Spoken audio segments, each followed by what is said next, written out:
Oi gente, tudo bom?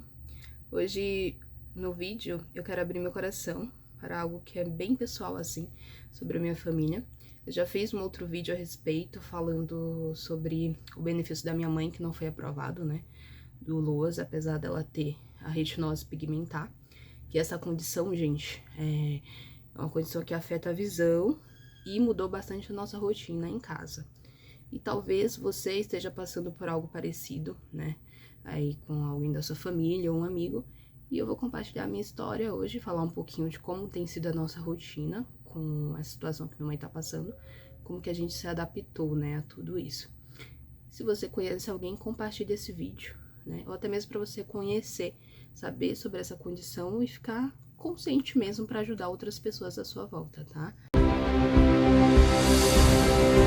Você já se imaginou vendo por um canudo? Faz um favor, pega um canudo, ou pode até ser a tampa de uma caneta. Tenta ver por a tampa de uma caneta. Se você tentou ver por uma tampinha de uma caneta, que é tipo um túnel, né? Você não consegue ver as coisas que estão do lado, exceto o que tá no final. E ainda você vê com uma dificuldade muito grande. É mais ou menos assim com a pessoa que tem retinose pigmentar, ela vê. Ela tem uma visão periférica reduzida, ou quase não tem. Ela vê apenas o que tá à frente e ainda assim quase não vê ou o vulto ou vai perdendo mesmo gradativamente a visão. Ela perde ali a visão periférica, né? Só vê o que tá à frente. Ao lado ela não vê. E tem uma visão bem comprometida à noite. À noite é pior ainda. Ela não vê muito bem. No caso da minha mãe, o diagnóstico veio depois de um tempo, mas ela já tinha sinais de uma visão comprometida desde quando era criança, né? Ela já esbarrava nas coisas, mas ela não tinha uma visão assim que, com óculos, ela conseguia ver ainda melhor, né? Exceto sem óculos, aí ela já ficava bem ruinzinha. Mas a gente não imaginava, tipo, quando eu tinha 5 anos, lá em 1999, que era retinose pigmentar. No outro vídeo, que eu vou deixar o link na descrição, vocês podem ver quando foi que a gente descobriu isso e também a nossa luta para que ela consiga um benefício no LOAS. Como que a gente se adaptou? Mudanças na rotina. Como minha mãe, ela esbarra muito nas coisas, por ela não ver, né? Assim como a gente não vê algo, a gente não esbarra. Então, quem tem retinose, se ele não vê algo, também ele vai esbarrar, porque a visão tá comprometida. Então, o que a gente fez? A gente mudou as coisas de lugar, né? Pra que ela se adaptasse bem. Falou pra ela onde estavam as coisas. Lembrando que minha mãe também tem problemas de audição. Colocou luzes fortes pra que, né, ela conseguisse ter um ponto de referência da luz, porque quanto mais escuro, pior ainda, porque pra quem tem retinose pigmentar, quando tá escuro fica muito, muito ruim. E essas luzes claras, principalmente nos corredores e no banheiro, ajuda muito ela, né? Outra coisa que a gente fez para ajudar ela a se adaptar aos ambientes é falar onde está cada coisa. Como eles tateiam muito, né, para saber onde está, a gente ajudou ela a colocar a mão dela em cima das coisas. E aí, como eles têm também essa parte ali, de lembrar onde está cada coisa bem aguçada, porque quando a gente não tem um sentido apura outro, né?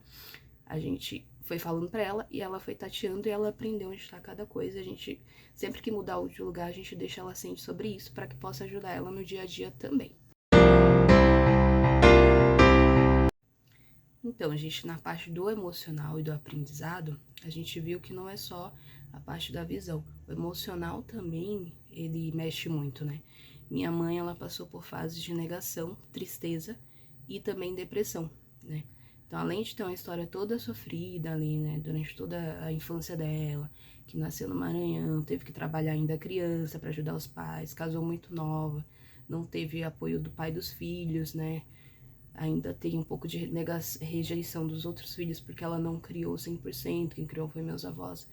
Então, minha mãe tem um histórico aí de uma depressão que não foi tratada. Ela começou a tratar essa depressão aqui também. E além de ter uma questão que ela ouve vozes, né? Então, ela faz um tratamento com psiquiatra, tudo pelo SUS. Mas esse problema da retinose pigmentar também foi trazendo outros sentimentos de negação, que é essa parte da depressão, que é uma doença também que precisa ser tratada, muito, muito séria mesmo. E além disso, a gente, né, que teve que se adaptar a todas essas situações. Eu, por exemplo, já tenho a depressão e também devido à situação da minha mãe, né, acaba que piorando. Mas eu aprendi a adquirir força. Por quê? Eu vejo que minha mãe tem uma situação muito, muito pior, que ela tenta se reerguer, né, dia após dia, então isso me dá força também para continuar lutando, né, não desistindo de alcançar meus sonhos e meus objetivos. Graças a Deus eu não tenho retinose pigmentar, né, apesar de ser uma doença hereditária que minha avó tinha, minha mãe tem, minha tia também tem. Então eu já agradeço a Deus por muito, né, pela minha vida e, portanto, também de não ter essa doença e poder aprender com o caso da minha mãe, que tem aí a retinose pigmentar. Sobre apoios e tecnologias. O Seiman, ele indicou alguns grupos aí para que eu pudesse levar minha mãe e ela tivesse um apoio maior, né? Tem o grupo que eu anotei aqui, Retina Brasil e o Lara Mara, que são grupos que dão apoio e orientação.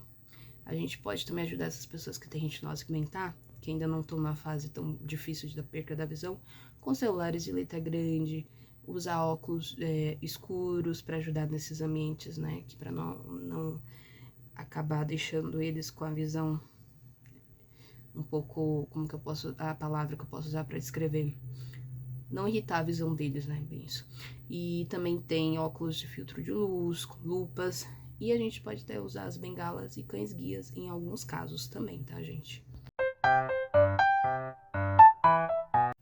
Então, meus queridos, se você tem alguém na família, um amigo ou alguém no trabalho que tem essa deficiência visual, saiba que nós podemos aprender, a gente pode ajudar ele e ainda crescer junto com eles, né? Compartilhar experiências. Não vamos deixar que isso deixe a gente triste, mas sim que a gente possa aprender, adquirir novos aprendizados e também ser uma pessoa melhor, tá bom? E se você convive com a retinose pigmentar, compartilhe aqui como que tem sido a sua rotina, como que você se adaptou a tudo isso. Se esse vídeo te ajudou, também comenta, compartilha, curte e até o próximo vídeo.